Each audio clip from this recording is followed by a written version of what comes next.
오늘 48장 말씀도 당시 유다를 둘러싸고 있던 주변 10개의 열방에 대한 예언의 말씀으로 오늘 48장은 모압에 대한 하나님의 심판의 말씀입니다. 모압이 어떤 민족인가? 모압의 뿌리를 올라가고 보면은 아브라함에게까지 올라갑니다. 아브라함의 조카 롯이 아브라함을 떠나서 소돔과 고모라 땅으로 가서 살게 됩니다.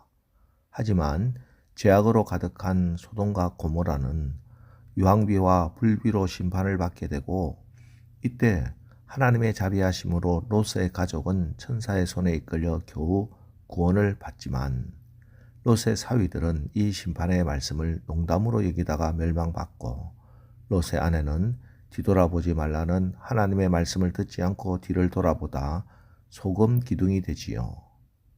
그래서 롯과 두 딸들만 겨우 동굴 속으로 몸을 피합니다.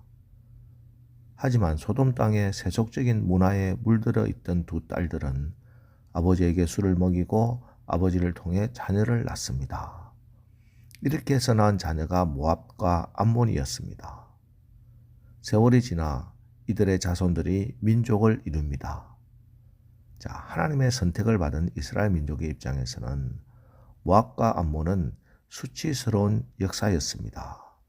그들을 볼 때마다 어떻게 저런 자손들이 태어나서 우리 주변에 함께 살 수 있는가? 이스라엘 민족 입장에서 볼 때는 그들은 쳐다보기 싫은 동족에 가까운 사람들이었습니다. 하지만 하나님 입장에서 모압과 암몬은 그들도 역시 아브라함의 곁가지 자손이었습니다.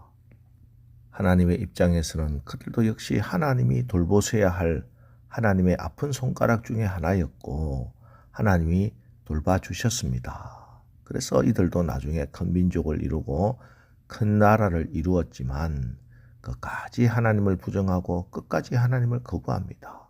그래서 하나님의 심판을 면할 길이 없게 됩니다. 하나님께서 진노의 막대기 바벨론을 들어서 남유다를 치시고 애굽을 치시고 블레셋과 두로 시돈을 심판하신 후에 이제는 하나님의 심판이 모압에 이릅니다. 이 모압의 잘못을 살펴보겠습니다. 7절, 네가 내 업적과 보물을 의뢰함으로 너도 정복을 당할 것이요 그모스는 그의 제사장들과 고관들과 함께 포로되어 갈 것이라. 모압은 그들의 업적과 보물을 자랑했습니다. 특별히 모압이 섬겼던 우상은 그모스 우상이었습니다. 이 그모스는 유아 인신 제사를 드리는 우상입니다. 하나님이 가장 싫어하는 것이 우상숭배인데, 그 우상숭배 가운데서도 가장 악한 것, 사람을 불태워, 특별히 자기 자녀를 불태워서 그들의 신에게 드리는 제사, 이 우상숭배를 한 겁니다. 이것이 그들의 죄악입니다. 또 11절을 보십시오. 모압은 젊은 시절부터 평안하고 포로도 되지 아니하였으므로 마치 술이 그 찢기 위에 있고 그 그릇에서 저 그릇으로 옮기지 않은 같아서 그 맛이 남아있고 냄새가 변하지 아니하였도다. 자, 여기 이 말씀 보면 모압이 그들의 업적과 보물을 자랑할 만했습니다. 왜냐하면은 그들은 오랫동안 한 번도 다민족의 침략을 받은 적이 없고 이곳에서 저곳으로 옮겨진 적도 없기 때문입니다. 그래서 그들은 굉장히 자만했습니다. 그 자만은 스스로 용사라고 자랑하는 데까지 나갑니다. 14절 보십시오. 너희가 어찌하여 말하기를 우리는 용사요 능란한 전사라 하느냐. 한 번도 침략을 당하지 않았으니 당연히 피한 적도 없을 것이고, 그래서 스스로 용사라고 전사라고 부르면서 교만해졌습니다. 그 교만이 어떻게 나타나는가? 27절을 보십시오. 네가 이스라엘을 조롱하지 아니하였느냐? 그가 도둑 가운데서 발견되었느냐? 네가 그를 말할 때마다 내 머리를 흔드는 도다. 모압이 하나님의 가장 큰 진노를 산 죄는 이스라엘을 조롱한 것입니다. 여기 이스라엘은 북이스라엘을 말하는데, 북이스라엘이 아수르에 의해서 멸망당할 때 조롱한 거지요. 사실 하나님의 그까지나 모압과 북이스라엘 남유다는 서로 형제나 다름없습니다. 그런데 북이스라엘이 아수르에 의해서 멸망당할 때 돕기는커녕 조롱한 거죠. 교만해져서 그렇습니다. 29절 우리가 모압의 교만을 들었나니 심한 교만 곧 그의 자고와 오만과 자랑과 그 마음의 거만이로다. 자, 이처럼 모압의 죄를 살펴보면은 업적과 보물을 자랑하고 우상을 섬기고 우상에게 자기의 자녀를 불태워 제사 드리는 그 악행을 행했고 또 동족이 형제가 어려움 당했을 때 돕지 않고 오히려 조롱했으며 하나님 앞에서 교만하고 오만하고 거만했습니다. 자, 이것으로 하나님이 그들을 심판할 이유는 충분했습니다. 그런데 오늘 이 심판의 말씀 가운데서도 하나님의 안타까운 마음과 애틋한 마음이 드러납니다. 47절을 보십시오. 그러나 내가 마지막 날에 모압의 포로를 돌려보내리라. 여호와의 말씀이니라. 모압의 심판이 여기까지니라. 하나님께서 바벨론 포로를 70년 만에 다시 유다로 돌려보냈던 것처럼 모압을 향해서도 내가 마지막 날에 모압의 포로를 돌려보내겠다. 내가 진노 중에도 모압을 향한 긍휼은 잊지 않겠다. 이렇게 약속하십니다. 하나님이 왜 이렇게 하셨을까요?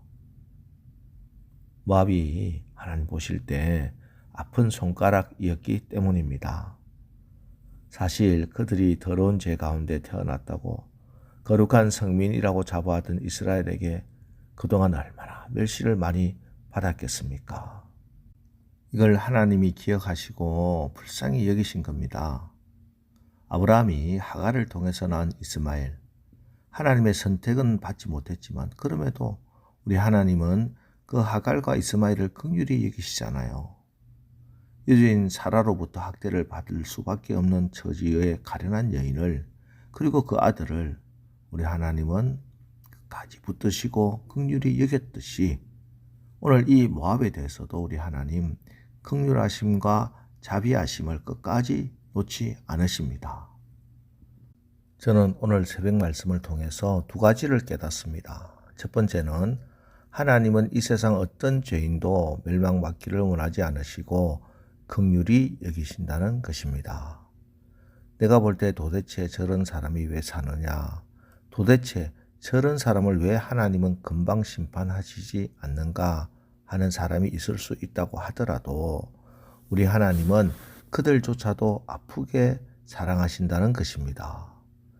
그러므로 우리도 다른 사람을 볼 때 특별히 낮고 천하고 영적으로도 많은 문제가 있는 그런 사람이라고 할지라도 그들을 불쌍히 여기고 저들조차 사랑하시는 아버지의 마음으로 저들을 위해서 울어주고 아파하고 중보하며 기도해야 할 것입니다.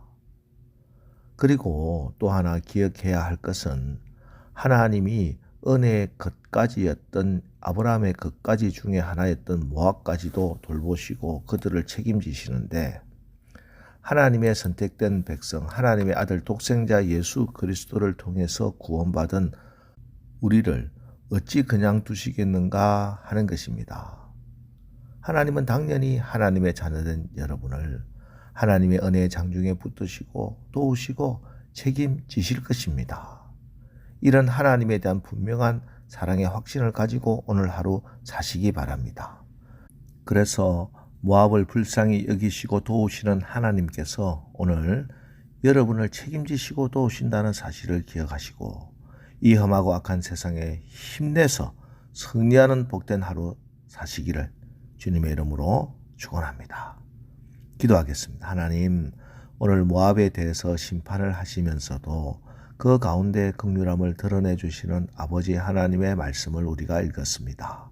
하나님, 우리가 우리 주변의 모압처럼 그렇게 죄 가운데 살면서 하나님을 모르는 주변 사람들 볼 때 그들을 불쌍히 여기고 저들조차 사랑하시는 아버지 마음으로 저들을 위하여 울어주고 아파하고 중보하며 기도하는 아버지 닮은 자녀들 되게 하옵소서.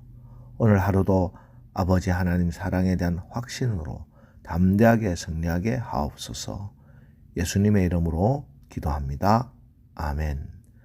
자, 이제 오늘 말씀 붙들고 주여 오늘 하루도 우리가 하나님의 사랑과 긍휼하심을 잊고 또 그 하나님의 긍휼하심을 전하는 통로로 살게 하옵소서. 우리 합심해서 기도하고 나가겠습니다. 우리 기도하겠습니다.